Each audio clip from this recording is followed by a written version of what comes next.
Sir എൻ്റെ പേര് ലക്ഷ്മി എന്നാണ്. ഞാൻ പാലക്കാടാണ് താമസിക്കുന്നത്. സാറിൻ്റെ എല്ലാ വീഡിയോയും ഞാൻ കാണാറുണ്ട്. PG കഴിഞ്ഞൊരു വീട്ടമ്മയാണ് ഞാൻ. എനിക്ക് നന്നായിട്ട് പാടാനും സംസാരിക്കാനും ഒക്കെ കഴിവുണ്ട്. സ്റ്റേജിൽ കയറി പെർഫോം ചെയ്യാൻ പറ്റുമെന്നും എനിക്കറിയാം. ലാക്ക് ഓഫ് കോൺഫിഡൻസ് അതാണ് ഇപ്പോൾ എൻ്റെ പ്രശ്നം. നമ്മൾ കോളേജിലൊക്കെ പഠിക്കുന്ന സമയത്ത് സ്റ്റേജിൽ കയറി തെറ്റിക്കഴിഞ്ഞാൽ കൂട്ടുകാർ നന്നായിട്ട് കളിയാക്കും. എനിക്ക് അതൊന്ന് ശരിയാക്കി എടുക്കണം എന്ന് ആഗ്രഹമുണ്ട്. സാറിന് എന്നെ ഏതെങ്കിലും രീതിയിൽ ഒന്ന് ഹെൽപ്പ് ചെയ്യാൻ സാധിക്കുമോ? നിങ്ങൾക്കുമുണ്ടോ ഇത്തരത്തിലുള്ള ചലഞ്ചസ്?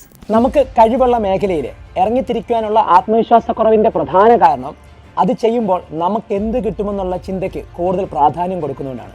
അതിനാലാണ് ചെയ്യുന്ന കാര്യങ്ങൾ തെറ്റിപ്പോയാൽ ആൾക്കാർ കളിയാക്കുമെന്നും കുറ്റപ്പെടുത്തുമെന്നും ട്രോള് ചെയ്യുമെന്നും ഭയപ്പെട്ട് പിന്തിരിയുന്നത്.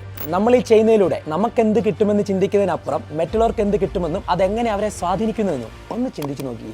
ട്രെയിനറാകണമെന്നുള്ള ആഗ്രഹവുമായി ഇറങ്ങി തിരിച്ചപ്പോൾ എനിക്ക് വാക്ചാതുര്യമില്ല, പറയുന്ന വിഷയങ്ങളിൽ നിന്ന് കാട് കയറിപ്പോകുന്നു, ഇവയൊക്കെയായിരുന്നു എന്നെക്കുറിച്ചുള്ള കുറ്റപ്പെടുത്തലുകൾ.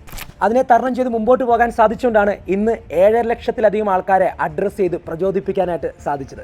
അതിൽ 1000-ഓളം വ്യക്തികൾ പങ്കുവച്ചിട്ടുണ്ട് ആത്മഹത്യ എന്ന ചിന്തയിൽ നിന്ന് അവർ പിന്തിരിയാൻ കാരണം താങ്കളെ കേട്ടതുകൊണ്ടാണ്.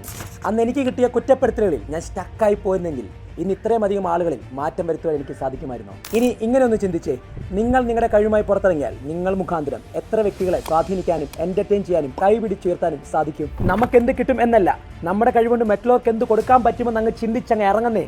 ഇൻസ്പയർ വിത്ത് അനീഷ് മോഹൻ.